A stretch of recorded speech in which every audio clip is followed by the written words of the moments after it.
कैसे हो दोस्तों। मैं Shubhankar Pandey achieve target with Shubhankar channel में आपका स्वागत करते हैं। कल के लेक्चर में हमने ज्योग्राफी के बारे में पढ़ा। ज्योग्राफी में हम नॉर्थ कॉन्टिनेंट के बारे में पढ़ा। आज हम साउथ कॉन्टिनेंट के बारे में पढ़ेंगे, अमेरिका के। और उस साउथ कॉन्टिनेंट में पढ़ने का तरीका ये रहेगा कि पहले आपको केवल गिनी चुनी 11 से 12 कैपिटल स्टेट है वहाँ पर, और उनकी 11 से 12 कैपिटल उन्हें आपको पता रहना चाहिए। उसका सीक्वेंस किस प्रकार से पढ़ना है वो मैं आज आपको बताऊंगा।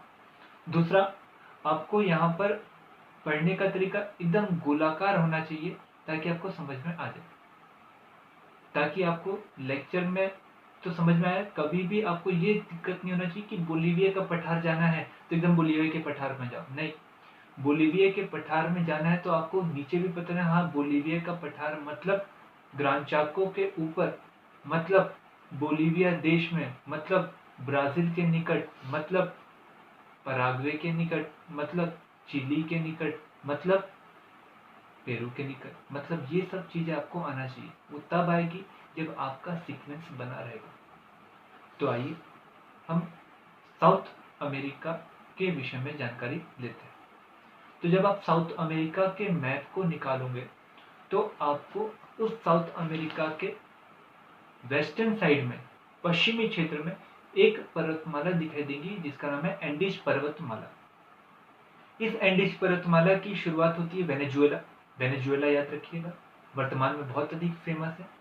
क्यों? क्योंकि राजनीतिक षड यहाँ पर दंश चल रहा है।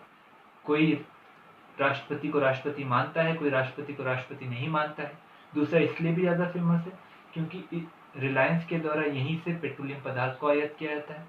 तीसरा, ये क्षेत्र जो है लगातार अमेरिका के कारण भी सुर्खियों में बना रहता है। ठीक है, तो इस एंडीज पर्वतमाला की शुरुआत होती है वेनेजुएला से। तो आप वेनेजुएला की कैपिटल याद रखें। वेनेजुएला के बाद आप कोलंबिया आएंगे, कोलंबिया देखोगे। कोलंबिया आने के बाद में आपको इक्वाडोर में भी मिलेगा। इक्वाडोर में जब इक्वाडोर आओगे तो इक्वाडोर की कैपिटल देखिएगा। इक्वाडोर की जब आप कैपिटल देखोगे तो आपको वहां पर एक ज्वालामुखी दिखाई देगा, माउंट कोटोपैक्सी। उसी के बाद में उसके नीचे चिम्बेरेंजो, दो प्रमुख ज्वालामुखी। चिम्बेरेंजो जो है वो इक्वाडोर की सबसे ऊंची चोटी है। ठीक है, इसी के बाद आप पेरू में आओगे। पेरू की जो राजधानी है वो आप मुझे बताना समुद्र के पास में है, समुद्र की सीमा पर है, या मुख्य भूमि क्षेत्र में है, तो आप मुझे बताना।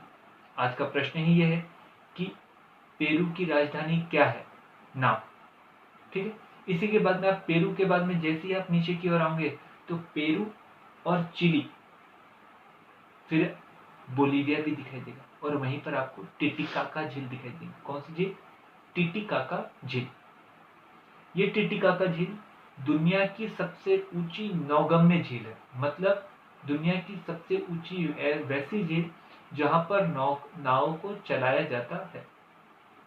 इसी के बाद में आपको एक झील एक और दिखाई देगी, पूपो झील।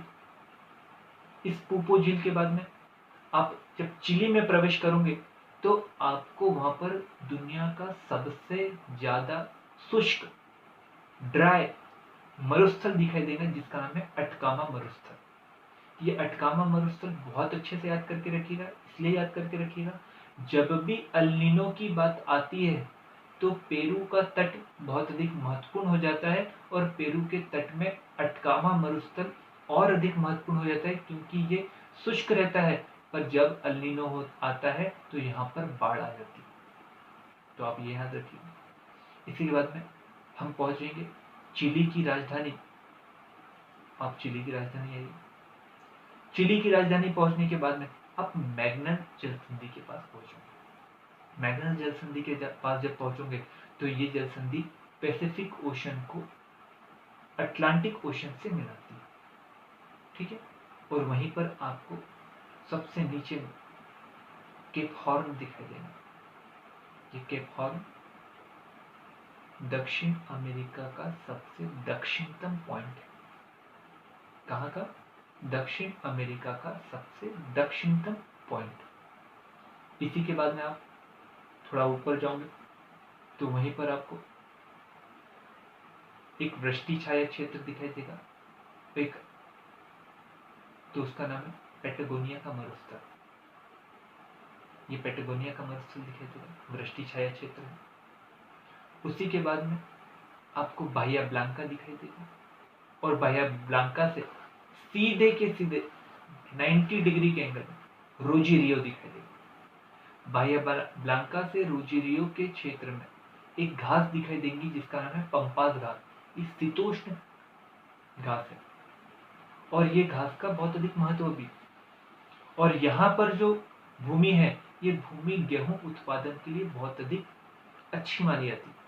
परंतु जब भूमि गेहूं उत्पादन के लिए नहीं रहती है तो लोगों के द्वारा यहाँ पर घासों का उत्पादन किया जाता है, और घासों का उत्पादन करके पशुपालन किया जाता है, और पशुपालन के कारण यहाँ पर आपको मांस उद्योग अधिक दिखाई देगा। ठीक है, उसी के ऊपर जब आओगे तो आपको ग्रान चाको दिखाई देगा। ग्रान चाको के बाद में आपको मांटो ग्रासो दिखाई देगा। मांटो ग्रासो के पास में ये ग्रान चाको भी एक घास है, मांटो ग्रासो भी एक घास है, और उसके बीच में आपको बोलीविया का पठार दिखाई देगा जो विश्व में 3 के लिए प्रसिद्ध है। इसी के बाद में ब्राजीलियन उच्च भूमि दिखाई देगी। ब्राजीलियन उच्च भूमि लोह अयस्क के लिए फेमस है। और उसी के बाद में आपको अमेजन बेसिन दिखाई देगा, और वहां पर सेल्वास लिखा रहेगा। और उसी के ऊपर जब आओगे तो आपको गयाना उच्च भूमि दिखाई देंगी। ये हो गया पहली बार में साउथ अमेरिका के महत्वपूर्ण पॉइंटों का निरीक्षण। कल के लेक्चर में हम इसके अलावा अन्य कौन कौन से पॉइंट हो उनके बारे में अध्ययन करने की कोशिश करेंगे। तो आज का प्रश्न फिर से मैं रिपीट कर दूं, पेरू की राजधानी का नाम बताइए। दूसरा, पेरू की राजधानी तट पर है या मुख्य भूमि के क्षेत्र में? ठीक है। तीसरा प्रश्न, दुनिया की सबसे ऊंची नौगम्य झील का नाम क्या है? ठीक है। चौथा प्रश्न भी लिख लीजिए, चिली की राजधानी का नाम क्या है? ठीक है। आप इन सभी प्रश्नों के उत्तरों को कमेंट में जरूर लिखिएगा ताकि मुझे पता चले कि आप लेक्चरों को सीरियसली में ले रहे हैं। यदि आपको लेक्चर अच्छे लग रहे हो तो लेक्चरों को लाइक करिए, शेयर करिए, सब्सक्राइब करिए, बेल आइकन दबाइए और खूब मन लगाकर पढ़ाई करिए। धन्यवाद।